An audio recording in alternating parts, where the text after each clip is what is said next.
Yeah, hi, welcome you all to our channel Cryptech Masters. Please do subscribe and follow us on social media.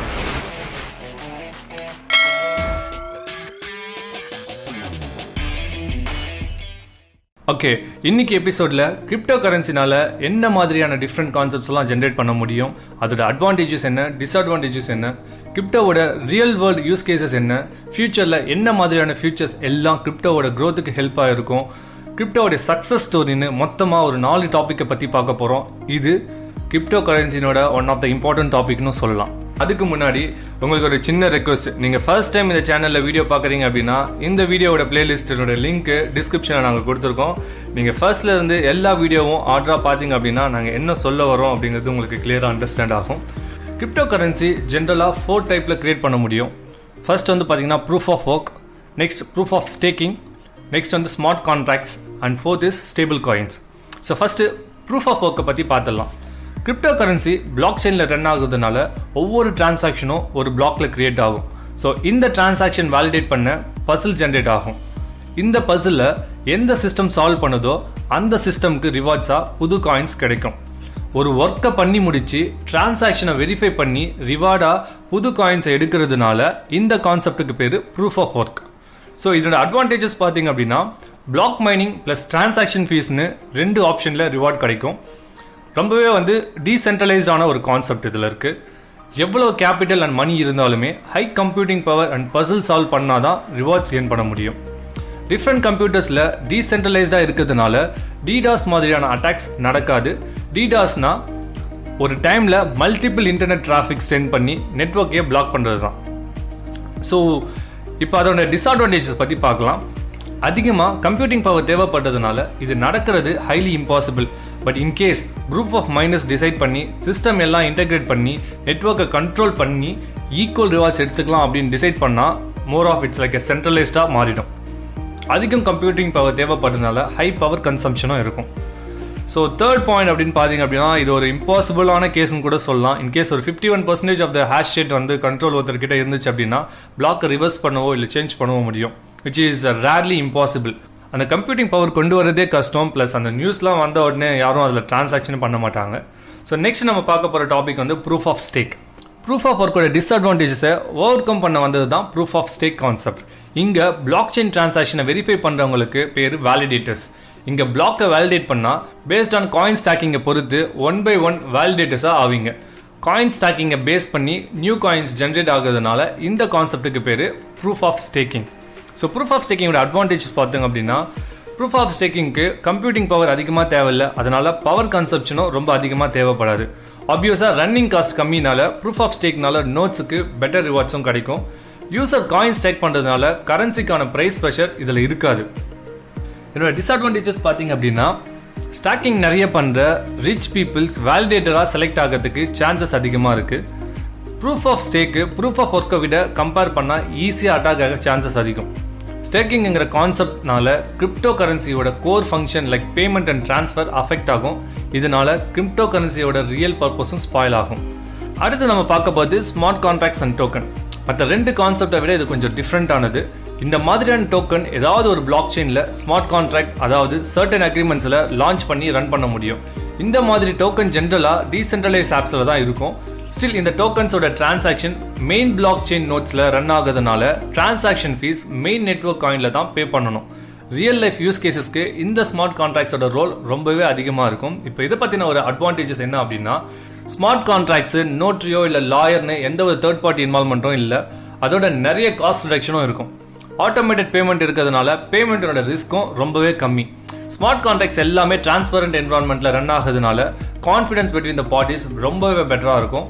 Transaction ஸ்பீடும் அதிகமாக இருக்கும் compared to traditional transaction. இதோட disadvantages என்ன அப்படின்னு பார்த்தோம் அப்படின்னா black செயினில் ஸ்மார்ட் கான்ட்ராக்ட் எல்லாமே ப்ரோக்ராமிங்கில் தான் கிரியேட் பண்ணுறாங்க. ஸோ ப்ரோக்ராமிங் எதற்கான சான்ஸ் அதிகம். ஃப்ரீக்வெண்ட்டாக பக்ஸும் வர சான்சஸ் இருக்குது. ஸ்மார்ட் கான்ட்ராக்ட் எல்லாமே ஓப்பன் சோர்ஸில் கிரியேட் பண்ணுறதுனால ஹேக்கிங் பாசிபிலிட்டிஸும் அதிகமாக இருக்குது. ஸ்மார்ட் கான்ட்ராக்டை லீகல் ரெகுலேஷனுக்கு கொண்டு போக முடியாது. ஸ்மார்ட் கான்ட்ராக்ட் கிரியேட் பண்ணிட்டா அதோட ஒர்க்கிங்கை சேஞ்ச் பண்ணுறது ரொம்பவே கஷ்டம். ஃபோர்த்தாக நம்ம பார்க்க போகிறது ஸ்டேபிள் காயின்ஸ். கிரிப்டோ கரன்சியில் ஹை ப்ரைஸ் வொலாட்டிலிட்டி இருக்கிறதுனால காயினோட வேல்யூ மாறிக்கிட்டே இருக்கும். ஸோ டிரான்சாக்ஷன் அண்ட் பேமெண்ட்ஸ்லாம் ஹை வொலாட்டிலிட்டி போது யூஸ் பண்ணுறது கஷ்டம். ஸோ இதை கண்ட்ரோல் பண்ண தான் ஃபியட் கரன்சி மாதிரி ஒரே வேல்யூவாக மெயின்டைன் ஆகிற கிரிப்டோவோட பெனிஃபிட்ஸும் கிடைக்கிற காயின்ஸ் தான் ஸ்டேபிள் காயின்ஸ். ஒரு ஸ்டேபிள் காயின் அதோட ஃபியட் கரன்சிக்கு ஈக்குவலாக பிக் பண்ணியிருப்பாங்க. ஸோ கிரிப்டோ கரன்சி எந்தெந்த டைப்பில் லான்ச் பண்ண முடியும் அப்படின்னு பார்த்தோம். இப்போது செகண்டாக கிரிப்டோ கரன்சினால ரியல் வேர்ல்டுக்கு என்னென்ன யூஸ் அப்படின்னு பார்க்கலாம். ஸோ ஃபஸ்ட்டு பேமெண்ட் ஆஸ்பெக்ட்ஸில் பார்த்தோம் அப்படின்னா கிரிப்டோ கரன்சியோட ஒன் ஆஃப் த பிக்கஸ்ட் அட்வான்டேஜ்னா அது பேமெண்ட்ஸ் அண்ட் ட்ரான்ஸ்ஃபர்ஸ்க்கு யூஸ் பண்ணுறது தான். டிரான்சாக்ஷன் ஃபீஸ் கூட இதில் ரொம்பவே கம்மி. செகண்ட் இது வந்து ரொம்ப சீக்ரெட் அண்ட் செக்யூர் டிரான்சாக்ஷன் பண்ண முடியும். எக்ஸாம்பிள் மொனிரோ ஜிகேஷ் யூஸ் பண்ணி உலகத்தில் எங்கே வேணாலும் பணம் சென்ட் பண்ணலாம், ரிசீவும் பண்ணலாம். செகண்ட், இன்வெஸ்ட்மெண்ட் ஆஸ்பெக்ட்ஸில் கிரிப்டோ கரன்சியை லாங் டேர்முக்கு ஹோல்ட் பண்ணி வைக்கிறதுனால அந்த கரன்சியோட க்ரோத் பொறுத்து நமக்கு ஏர்னிங்ஸ் வரும். இது இல்லாமல் ஈல்டு ஃபார்மிங், ஸ்டாக்கிங், லெண்டிங் ஆப்ஷன்ஸ்லாம் யூஸ் பண்ணி நம்ம ஏர்ன் பண்ண முடியும். பிட்காயின் மாதிரியான கரன்சி தான் இன்னைக்கு ஸ்டோர் ஆஃப் வெல்த். ஸோ ஃபியூச்சருக்கு ஒரு நல்ல சேவிங்ஸ்னா கோல்டு மாதிரி பிட்காயின் ப்ளஸ் அது மட்டும் இல்லாமல் பெஸ்ட்டான காயின்ஸ்லையும் இன்வெஸ்ட் பண்ணி வைக்கலாம். ஸோ தேர்ட், பிஸ்னஸ் ஆஸ்பெக்ட்ஸில் innovative and early startup காயின்ஸ்லாம் இன்வெஸ்ட் பண்ணி ஏர்ன் பண்ணலாம். ஸ்டீமிட் மாதிரி ஆப்ஸ் யூஸ் பண்ணி நம்மளோட கண்டென்ட் அண்ட் பிளாக் கிரியேஷன் மூலமா கிரிப்டோ கரன்சியை ஏர்ன் பண்ணலாம். ஸ்டோரேஜ் மாதிரியான கிளவுட் ஸ்டோரேஜுக்கு நம்ம ஹார்ட் டிரைவ் ஸ்பேஸை ரெண்ட்டுக்கு விடுறதுனால ஏர்ன் பண்ண முடியும். நெக்ஸ்ட் ஃபோர்த், ஆன்லைன் பேமெண்ட்ஸ் இன் இ-காமர்ஸ். இ-காமர்ஸ் நெட்வொர்க்கில் இன்னைக்கு கிரிப்டோ கரன்சி பேமெண்ட்ஸ் அக்செப்ட் பண்ண ஆரம்பிச்சிட்டாங்க. ஸோ நீங்கள் சின்ன ஆன்லைன் பேமெண்ட்ஸ் பண்ணுறதுல இருந்து டெஸ்லா, லம்போகினி கார் வாங்குற வரைக்கும் கிரிப்டோ கரன்சி யூஸ் பண்ணி வாங்கிக்கலாம். எக்ஸாம்பிளாக சொல்லலாம் அப்படின்னா ஆப்பிள் பே, சாம்சங் பே, கூகுள் பே, பிட்பே யூஸ் பண்ணி கிரிப்டோ கரன்சியில் டிரான்சாக்ஷன் பண்ண முடியும். மாஸ்டர் கார்டு அவங்களோட பேமெண்ட் நெட்வொர்க்ஸில் பிட்காயின் எடுத்துகிட்டு வர ஒர்க் பண்ண ஆரம்பிச்சிருக்காங்க. ஸோ ஆல்ரெடி பேபால் அவங்களோட யூசர்ஸ்க்கு கிரிப்டோ கரன்சியை பை, செல், ஹோல்டு பண்ண அலோவ் பண்ணிட்டாங்க. ஃபேஸ்புக்கும் அவங்களோட பேமெண்ட் சிஸ்டமை பிளாக் செயினுக்கு மாற்றி டிஎம்ங்கிற கிரிப்டோ கரன்சியில் பேமெண்ட் கொண்டு வர ஒர்க் பண்ணிட்டு இருக்காங்க. இது இல்லாமல் யூஎஸோட வேர்ல்டு பேங்கான பேங்க் ஆஃப் நியூயார்க் மெலன், ஜெர்மனியோட biggest bank Deutsche Bank crypto கரன்சியோட டிரான்சாக்ஷனை அக்செப்ட் பண்ணுறாங்க. கிரிப்டோவோட யூஸ் கேசஸும் இன்னும் நிறைய டெவலப் ஆகிட்டே இருக்குது. இன்னும் ஃபியூச்சரில் நிறைய ஆப்பர்ச்சுனிட்டிஸ் டெவலப் ஆகும். அதை பற்றி இப்போ பார்க்கலாம். ஸோ ஃபியூச்சர் ஆஃப் கிரிப்டோ எப்படி இருக்கும் அப்படிங்கிறத சொல்கிறேன். Snapchat first investor Jeremy Liew அப்படிங்கிறவர் 2030 பிடிசியினுடைய வேல்யூ $5 lakh இருக்கும் அப்படின்னு சொல்கிறாரு. ஸோ யூஸ் கேசஸ்லாம் பார்த்த மாதிரி சேஃப்டி அண்ட் செக்யூரிட்டி ஃபீச்சர்ஸ்னால இதோட க்ரோத் எக்ஸ்போனென்ஷியலாக இருக்கும். ஆல்ரெடி நிறைய பெரிய ஃபினான்ஷியல் இன்ஸ்டிடியூஷன்ஸ், கார்ப்பரேட்ஸு அடாப்ட் பண்ண ஆரம்பிச்சிட்டாங்க. இது இன்னும் கிரிப்டோ கரன்சியோட க்ரோத்தை ரேப்பிடாக ரேஸ் பண்ணும். இந்த கரன்சியோட இம்பார்ட்டன்ஸ்னால இப்போ நிறைய கண்ட்ரீஸ் அடாப்ஷன் அண்ட் லீகலைஸ்னு பண்ணிட்டு வராங்க.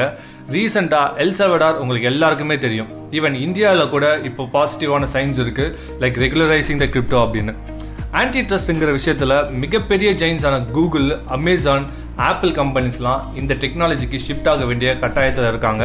இதுதான் ஃபியூச்சராகவும் இருக்கும். நம்ம முதல்ல சொன்ன மாதிரி ஃபேஸ்புக் அண்ட் அமேசான் ஆல்ரெடி இதை அடாப்ட் பண்ணி ஒர்க்கை ஸ்டார்ட் பண்ணிட்டாங்க. ஒரு சின்ன சார்ட் பார்க்கலாம், like user adoption rate of internet and cryptocurrency. இதில் almost 1/10 of the internet users வந்து கிரிப்டோ கரன்சியை யூஸ் பண்ணுறாங்க. Like future prediction 2030 2,000 millions internet யூசருக்கு 200 million blockchain wallet user இருப்பாங்க. ஸோ கிரிப்டோ கரன்சி ஃபியூச்சரில் எல்லாரும் அக்செப்ட் பண்ணக்கூடிய விஷயமா கண்டிப்பாக இருக்கும். இன்னைக்கு எபிசோடில் ஃபைனல் இன்ட்ரெஸ்டிங் டாப்பிக்காக கிரிப்டோ கரன்சி எப்படி நம்மள மாதிரியான ஆர்டினரி பீப்புள்ஸோட லைஃபை பெரிய பணக்காரங்களாக மாற்றிருக்கு அப்படிங்கிறத பார்ப்போம். இதில் பேச போகிறவங்க எல்லாருமே அவங்க செல்ஃபாக நிறைய அனாலிசிஸ் பண்ணி இது ரைட்டான இன்வெஸ்ட்மெண்ட்டாக இருக்கும் அப்படின்னு டிசைட் பண்ணி இன்வெஸ்ட் பண்ணி அதில் சக்ஸஸ் ஆனவங்க. ஸோ நம்மளும் அனாலிசிஸ் பண்ணி ரைட்டான ஒரு இன்வெஸ்ட்மெண்ட்டை செலக்ட் பண்ணால் பெரிய பணக்காரங்களாக ஆகலாம் அப்படின்னு எனக்கும் ஒரு பெரிய நம்பிக்கை இருக்குது. நீங்களும் அதை ஃபாலோ பண்ணுங்கள். உங்கள் இன்வெஸ்ட்மெண்ட்டை கிரிப்டோவை மட்டும்தான் இருக்கணும்னு சொல்ல வரல, எது வேணாலும் இருக்கலாம். அது ஒர்க் அவுட் ஆகணும்னு உங்களோட அனாலிசிஸ் சொல்லிச்சு அப்படின்னா அதை ஃபாலோ பண்ணுங்க. ஒரு விஷயத்தை தெரிஞ்சு பண்ணனா அதில் ஃபெயிலியர்ஸ் வர்றது கொஞ்சம் கம்மியாக தான் இருக்கும்.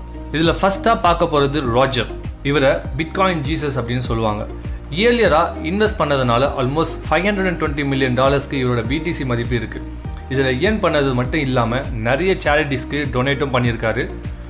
செகண்டாக பார்க்க போகிறது ரொம்ப சின்ன வயசில் இன்வெஸ்ட்மெண்ட்டில் இன்ட்ரெஸ்ட் ஆகி தன்னோட பாட்டி கொடுக்குற காசை சேர்த்து வச்சு நிறைய அனாலிசிஸ் பண்ணி பிட்காயினில் இன்வெஸ்ட் பண்ணி பணக்காரனான எரிக் ஃபின்மேன் 2012 $1,000 இன்வெஸ்ட் பண்ணி ஒரே வருஷத்தில் $10,000 ஆனது.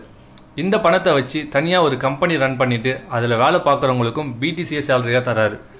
தேர்டாக ஆலஃப் கால்சன் வி ஒரு பெரிய கிரிப்டோ கரன்சி கம்பெனியில் வேலை செய்யும் போது பிட்காயினோட இம்பார்ட்டன்ஸ் தெரிஞ்சு சேலரி பிட்காயினில் தான் வேணும் அப்படின்னு டிமாண்ட் பண்ணி வாங்கி மில்லியனர் ஆனவர்.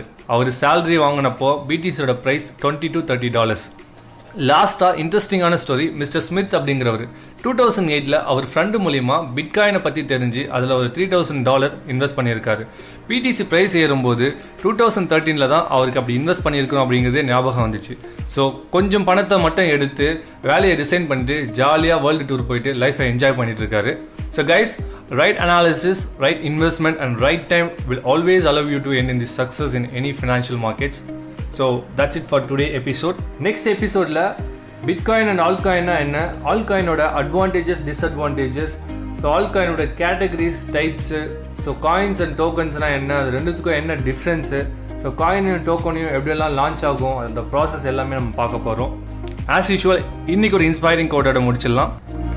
ஸோ பாஸ்ட் ஹிஸ்ட்ரி தான் ஃப்யூச்சரை டிசைட் பண்ணும் அப்படின்னா ஹிஸ்ட்ரி தெரிஞ்ச எல்லாருமே ஒரு சக்ஸஸ்ஃபுல் பர்சனாக தான் இருப்பாங்க. ஸோ தேங்க்ஸ் ஃபார் வாட்சிங். Learn today and lead tomorrow. And don't forget to support and subscribe us. See you in next video. Bye bye.